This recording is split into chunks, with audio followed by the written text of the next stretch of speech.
সেই দিন ক্লাবে যেতে একটু দেরি হয়ে যায় বই কি, বর্ষার দিন ছিল তো, তাই একটু দেরি হয়ে যায়। একটা ছাতি হাতে তুলে নিয়ে বেরিয়ে পড়লাম ক্লাবের দিকে। হাঁটতে হাঁটতে বর্ষার মধ্যে ক্লাবে গিয়ে উঠলাম। ক্লাবে চারিদিকে লাইট ফাইট জ্বালালাম, ক্যারাম বোর্ড টোর্ড সাজাতে লাগলাম। সাজাতে সাজাতে রমেশ, সুরেশ, রবিন তারাও চলে আসে আমাদের মাঝখানে। সবাই একসাথে হলাম। কিছু মিটিং করার ছিল গ্রামে নিয়ে, ক্লাব উইকি। তো মিটিং করব, তা সুরেশ বলল, আচ্ছা ঠিক আছে, মিটিং করব যখন এক কাপ করে কফি বানিয়ে আনি। রবিন বলল, ঠিক আছে, ভালোই হয়, বানিয়ে নিয়ে আয় কফি।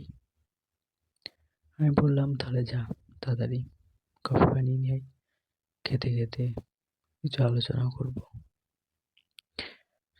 রবিন সুরেশ কফি বানাতে চলে গেল। সুরেশ কফি বানিয়ে নিয়ে চলে আসলো। এবার আমরা সবাই একসাথে কফিটা নিয়ে খেতে লাগলাম। খেতে খেতে কিছু আলোচনা করতে লাগলাম গ্রামের বিষয়ে। আলোচনা করতে থাকলাম। করতে করতে রবিন বলল, আমি একটু বাইরে থেকে আসছি। রবিন বাইরে গেল। বাইরে গিয়ে হঠাৎ রবিন চিল্লিয়ে উঠল, উঠে বলে, এই বাঁচাও বাঁচাও বাঁচাও বাঁচাও বাঁচাও করে চিল্লিয়ে উঠল। আমরা সবাই তো শুনে থতমত খেলাম, কি হলো রবিনের। ছুটলাম, রবিন এসে বসলো, হাঁপাতে থাকলো। আমি বাইরে করে দেখেছি। হ্যাঁ, তো আমরা বললাম, বর্ষার দিন কেউ যাচ্ছে, তাকে দেখেছিস? বলছে, না, আমি অন্য কাউকে দেখেছি। অন্য কাউকে ওরা কাকে দেখলি?